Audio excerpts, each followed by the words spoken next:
I used to be very religious. When I was in 11th class, I wish Allah make me namazi again. تو although یہ comment ہے ان کا, but I think یہ ایک اچھا سوال ہے in the sense کہ کہہ رہے ہیں 11ویں, ویسے یہ ڈاکٹر ہیں اس وقت, تو I don't know ان کی ایج کیا ہوگی, بٹ وہ کہہ رہے ہیں کہ میں 11th کلاس تک تو ریلیجس تھا, 11ویں کلاس تک, لیکن ابھی وہ کہہ رہے ہیں کہ I wish Allah would make me a namazi again. تو I think سوال اس میں سے جو نکل کے آ رہا ہے وہ یہ ہے کہ وہ لوگ جو کسی زمانے میں ریلیجس ہوتے تھے, نماز وغیرہ پڑھتے تھے, لیکن پھر کچھ ٹائم ایسا آیا کہ high school comes in and then university and وہ سارا کچھ, تو اس میں پھر آپ کے فرینڈس ڈفرینٹ ہو جاتے ہیں, پھر بندہ نماز سے دور ہو گیا, دین سے دور ہو گیا, پھر جاب لگ گئی, ڈاکٹر بھی بن گئے, سب کچھ ہو گیا, کام کی پریکٹس اتنی ہیوی ہو گئی کہ ناؤ یو ریئلائز کہ یار اب تو میں نماز بھی نہیں پڑھتا, اور اب آپ اللہ سے دعا کر رہے ہو کہ اللہ مجھے نمازی بنا دے. تو دعا تو اچھی چیز ہے, لیکن دوا بھی لینی چاہیے اس کے ساتھ ساتھ. تو دوا یہ ہے کہ مجھے ایک دفعہ کسی نے یہ سوال پوچھا تھا کہ بھائی میں نماز میری جو ہے نا وہ رہ جاتی ہے تو میں کیا کروں. میں نے کہا کرنے والی کیا بات ہے, اٹھو, باتھ روم جاؤ, وضو کرو, مصلی پہ جاؤ, نماز پڑھو. اس میں اتنی بڑی راکٹ سائنس کیا ہے کہ اب میں کیا کروں, کیا کر, آپ کو پتہ کیا کرنا ہے, اٹھو, سیٹ سے اٹھو, ابھی نماز نہیں پڑھی, ابھی اٹھو, پوڈ کاسٹ بند کر دو, ابھی پوڈ کاسٹ بند کرو, جاؤ اٹھو, وضو کرو اور نماز پڑھو, ختم بات. اس میں اتنی بڑی سوچنے والی کیا بات ہے, اللہ تعالیٰ نے تمہارے لیے فرض کیا. جس بندے کی نماز رہ گئی ہے, رہ جائے, اس کے لیے یہی ہے کہ جب اس کو نماز اگر وہ بھول گیا تو یاد آ جائے تو وہی اس کا وقت ہے نماز پڑھنے کا, نماز پڑھنے کا. بالکل. تو اس میں اتنی بڑی راکٹ سائنس تو ہے کوئی نہیں, اور ہمیں یہ آئیڈیا ہونا چاہیے کہ دیکھیں نماز جو ہے نا it doesn't make you a good Muslim, نماز جسٹ میکس یو اے مسلم. یعنی ون آف دا تھنگز لوگ کہتے ہیں کہ یار وہ اتنا اچھا بندہ ہے, 5 وقت کا نمازی ہے, 5 وقت کا. اوئے بھائی کسی پہ احسان کیا اس نے, تیرا تو پتہ چل گیا. صحیح بات. حدیث بھی ہے نا کہ یہ مسلمان اور کفار میں فرق ہے, چیزوں میں ہمارے دین کی ویزیبل چیز ہے, شعار میں سے. ہم میں اور کفار میں یہی فرق ہے کہ وہ نماز نہیں پڑھتے اور ہم نماز پڑھتے ہیں. بالکل. اچھا, میں ان بھائی صاحب کو یہ کہنا چاہتا ہوں کہ آپ نمازی ہیں, ہر وہ چیز جو نماز پڑھنے کے لیے ضروری ہے وہ اللہ تعالیٰ نے آپ کو دے دی ہے. The rest is up to you. لوگ کہتے ہیں نا اللہ تعالیٰ مجھے نمازی بنا دے, اس نے بنائی نمازی آپ کو, اس نے بنایا. Your body is designed for prayer.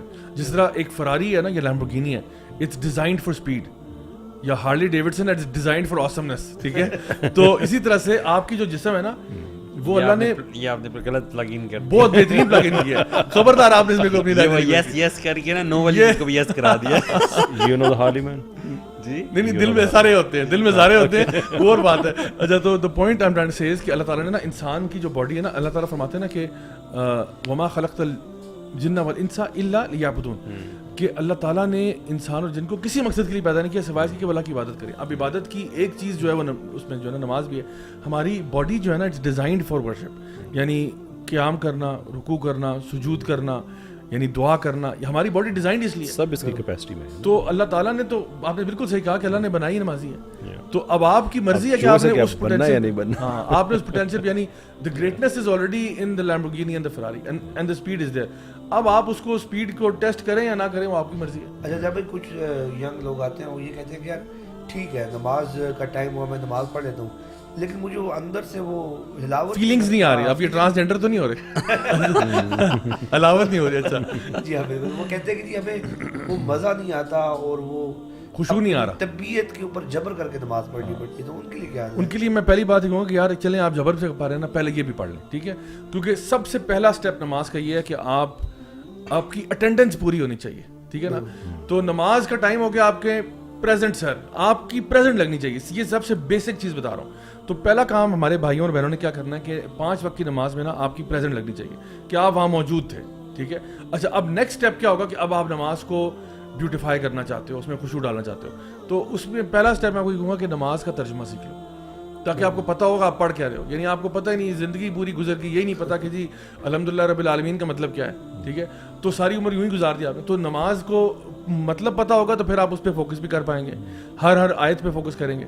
اور پھر ایک چیز جو میں نے بہت افیکٹو پائی ہے وہ یہ کہ the third level would be کہ نماز جو ہے نا وہ آپ کے وضو کے ٹائم سے سٹارٹ ہو جاتی ہے. ایسا نہیں ہوتا کہ نماز مصلی پہ آئیں گے تو نماز شروع ہوگی, نہیں, نماز وضو کے ٹائم سے سٹارٹ ہے. یعنی you are already prepping yourself for prayer. یعنی آپ جب وضو کرنے جاتے ہو نا تو آپ اپنے دماغ میں بات رہے ہو کہ میں اللہ سے ملنے جا رہا ہوں, میری اللہ سے ملاقات کا ٹائم ہے. تو آپ اپنا فیس واش کرتے ہو, ہینڈز واش کرتے ہو, سر پہ پانی ڈالتے ہو, you do all of that, ٹھیک ہے.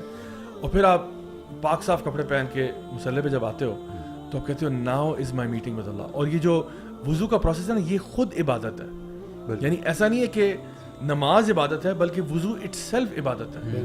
اور وضو کرنے کے بعد دعا کرنا, وہ جو آپ کی مسنون دعا ہے وہ کرنے کے بعد حدیث میں آتا ہے کہ اس بندے کو کہا جائے گا کہ جنت کے 8 دروازوں میں سے جس مرضی سے چاہے داخل ہو جائے. تو وضو it self is an act of worship. اور آپ کے گناہ جھڑ رہے ہوتے ہیں, جب پانی آپ لگاتے ہو تو آپ کے گناہ جھڑ رہے ہوتے ہیں. تو وضو عبادت ہے. تو پہلے آپ اپنے آپ کو پریپ کریں. اس کے بعد نا آپ جب اس میٹنگ میں جا رہے ہیں نا اللہ تعالیٰ کے ساتھ, تو نبی کریم صلی اللہ علیہ وسلم کی حدیث آپ نے فرمایا کہ نماز ایسے پڑھو جیسے کہ تم اللہ کو دیکھ رہے ہو.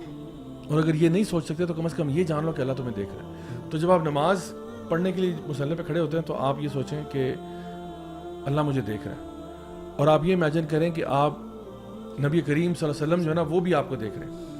اور آپ امیجن کریں کہ آپ پل صراط پہ نماز پڑھ رہے ہیں. اور آپ امیجن کریں کہ آپ کے رائٹ سائڈ پہ جنت ہے اور آپ کے لیفٹ سائڈ پہ جہنم ہے. اور آپ امیجن کریں کہ یہ آپ کی آخری نماز ہے. پھر دیکھیں خوشبو کیسے آتا ہے. امیجن کریں کہ یہ آپ کی آخری نماز ہے. میں آپ کو قسم کھا کے کہتا ہوں واللہ العظیم, آپ اگر کبھی نماز میں پہلے یہ سوچ لینا کہ یار پتہ نہیں اس کے بعد نماز پڑھنے کا موقع ملے گا یا نہیں ملے گا, یعنی ریئلی تھنک اباؤٹ اٹ. یعنی یہ سوچیں کہ ڈاکٹر نے بس کہہ دیا کہ بھائی اتنا ہی تھا آپ کا. So سبحان اللہ, it's all about sincerity. It's about sincerity. And دیکھیں ہم باقی کاموں میں بھی نا, لائک فار ایگزامپل کوئی اسپورٹس کھیلتا ہے یا کوئی ایسی چیز کرتا ہے تو the coach will tell you visualize your success, visualize this thing. اگر آپ ایم ہی بس چلے جائیں پچ کے اوپر کہ چلو یار دیکھتے ہیں آج کیا ہوتا ہے, تو یہ تو وننگ ایٹیٹیوڈ ہی نہیں ہے آپ کا. آپ امیجن کریں کرسٹیانو رونالڈو, میسی وغیرہ اس طرح پچ پہ جاتے ہیں, چلو جی یار آج تھوڑا سا ایکسرسائز ہی ہو جائے گی. اس سے کوئی نہیں جاتا, وہ پراپر پلان کے ساتھ جاتے ہیں. اس میں ایک اور چیز بڑی امپورٹنٹ یہ ہے کہ اس رب کا تعارف بھی حاصل کر لیں جس کے سامنے کھڑے ہونے جا رہے ہیں. ویسے یہ احسان والا جو ہے نا کہ کم از کم یہ فیلنگ ہونا کہ اللہ تعالیٰ تو آپ کو دیکھ رہا ہے, یہ تبھی تو آتی ہے جب اس رب کا تعارف ہو انسان کو. مطلب علماء یہ کہتے ہیں کہ out of all the things جو کہ آپ کو ہیلپ کرتی ہیں آپ کا ایمان رینیو کرنے میں, اللہ تعالیٰ کا تعارف حاصل کرنا جو ہے یہ سب سے زیادہ اس چیز کا باعث بنتا ہے کہ انسان کا ایمان تازہ ہو. سو انٹروڈکشن آف اللہ سبحانہ تعالیٰ کہ وہ رب کون ہے جس کے سامنے میں کھڑا ہوں اور اس کی نماز پڑھ رہا ہوں, اس سے میں باتیں کر رہا ہوں. نماز کا ترجمہ جب انسان سیکھے گا تو یہ چیز پتہ چلی جائے گی. تو اس رب کے تعارف کے بعد نماز ایک ٹوٹلی ڈفرینٹ ایکسپیرینس ہوتا ہے. تو صحابہ اس لیے کہتے تھے نا کہ جب ہم نے اللہ سے باتیں سننی ہوتی ہیں تو ہم لوگ قرآن پڑھتے, جب ہم نے اللہ سے باتیں کرنی ہوتی ہیں تو ہم نماز پڑھتے ہیں. And it's actually very amazing experience, especially اس کو نا اگر تھاٹفلی اور کانشیسلی کیا جائے کہ when you stand in prayer so you are looking down and you are humbling yourself. تو اس کو نا جب کانشیسلی انسان جو بھی پڑھے گا نا کہ میں اس رب کے سامنے کھڑا ہو کے, کیونکہ آپ کا جسم بھی نا وہ مینیفیسٹ کر رہا ہوتا ہے ہیومینٹی, تو اگر اس کو تھوڑا سا اور مزید بڑھائیں گے نا تو وہ اس کا اثر اندر تک ایمان بڑھانے میں بڑی مدد کرتا ہے آپ کی. کہ آپ نیچے دیکھ رہے ہیں اور آپ کے کندھے جھکے ہوئے ہیں, you are very down to earth والی فیلنگ جو آتی ہے نا, وہ آپ کا ایمان بڑھانے میں بڑی مدد کرتی ہے.